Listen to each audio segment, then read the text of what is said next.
ఎటువంటి కంటి సమస్యకైనా 100% ఆయుర్వేద పరిష్కారం సంజీవన్ నేత్రాలయ. యూనివర్సల్ సృష్టి పేరుతో అప్రతిష్ట పాలైనటువంటి డాక్టర్ నమ్రత కొన్ని సంచలన విషయాలు చెబుతున్నట్టుగా సమాచారం ఉంది. ఆమెని పోలీస్ కస్టడీకి కోర్టు అనుమతించింది. రెండో రోజు పోలీస్ కస్టడీ జరుగుతోంది.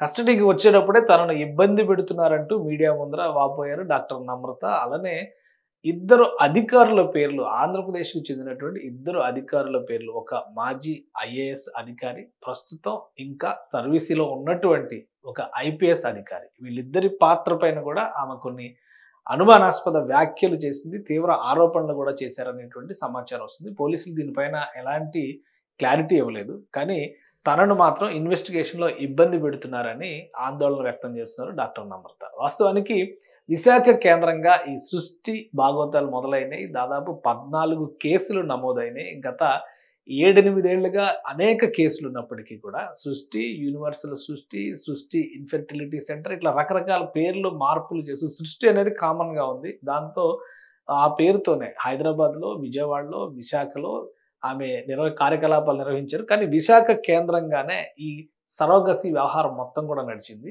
ఇందులో సరోగసి పేరుతో వేరే బాబుని ఎవరైతే తల్లిదండ్రులు బిడ్డలు కావాలని కోరుకున్నారో వాళ్ళకి అప్పగించే ప్రయత్నం చేశారు. ఇది కేవలం దత్తత మాత్రమే అని డాక్టర్ నమ్రత వాదిస్తున్నారు. అలానే ఈ వ్యవహారంలో కొంతమంది కీలక పాత్రధారులు, ఈరోజు 2 అరెస్టులు జరిగినాయి.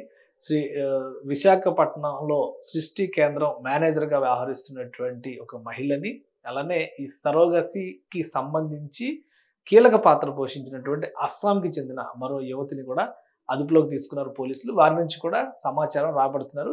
ఈ కేంద్రం నిర్వహణలో ప్రభుత్వ వ్యవస్థలో ఉన్నటువంటి కొన్ని విభాగాలు కూడా సహకరించినట్టుగా అనుమానాలు వ్యక్తమవుతున్నాయి. ముఖ్యంగా అంగన్వాడీ, ఏఎన్ఎం వర్కర్ల సహకారంతో దీన్ని ఒక నెట్వర్క్గా, మాఫియాగా నిర్మించే ప్రయత్నం జరిగిందనేటువంటి ఆరోపణలు వస్తున్నాయి. డాక్టర్ నమ్రత చేసినటువంటి ఆరోపణలు ఇద్దరు అధికారులు, ముఖ్యంగా మాజీ ఐఏఎస్ అధికారి, ప్రస్తుతం సర్వీస్లోనే ఉన్నటువంటి ఐపీఎస్ ఆఫీసర్, వాళ్ళ పేర్లు కూడా బయటకు వచ్చినాయి. కానీ వాళ్ళ పాత్ర ఏంటి, ఎలాంటిది, వాళ్ళు ఏ విధంగా ఈ వ్యవహారంలో సహకరించారనేటువంటి కోణంలో కూడా పోలీసులు దర్యాప్తు చేస్తున్నారు. దీనికి సంబంధించి ఫర్దర్గా జరిగేటువంటి ఇన్వెస్టిగేషన్లో ఇంకెలాంటి సమాచారం వస్తుందనేటువంటి ఆసక్తి ఉంది. కానీ డాక్టర్ నమ్రత మాత్రం తనను వేధిస్తున్నారు, ఉద్దేశపూరితంగా కేసులు పెట్టారు, తను దత్తత విషయం కూడా స్పష్టంగా చెప్పాను అనేటువంటి మాటే ఆమె విచారణలో చెప్తున్నట్టుగా, మిగతా అంతా కూడా మౌనం వహిస్తున్నట్టుగా. మొదటి రోజు విచారణలో దాదాపుగా ఆమె మౌన వ్రతాన్ని పాటించారని చెప్పని సమాచారం వస్తుంది. ఏ విషయానికి కూడా ఆమె స్పందించలేదు, కనీసం సహకరించలేదని పోలీసులు చెప్తున్నారు. కానీ మీడియా ముందర మాత్రం తనను వేధిస్తున్నారని కన్నీళ్లు పెట్టుకునే ప్రయత్నం చేయడం, ఉద్దేశపూరితంగానే తనను ఇబ్బంది పెడుతున్నారని చెప్పడం. సో మొత్తం మీద డాక్టర్ నమ్రత వ్యవహార శైలి దేశవ్యాప్తంగా కూడా ఆసక్తి రేకెత్తిస్తోంది. ప్రభుత్వంలో ఉన్నటువంటి అధికారులు లేదా మాజీ అధికారులు ఇందులో కీలక పాత్ర పోషించి ఉంటే కనుక ఈ కేసు మరింత జటిలం అయ్యేటువంటి అవకాశాలు కనిపిస్తున్నాయి. సుమన్ టీవీలో మీ పర్సనల్ అండ్ బిజినెస్ ప్రమోషన్స్ కోసం కింది నెంబర్కి కాంటాక్ట్ చేయండి.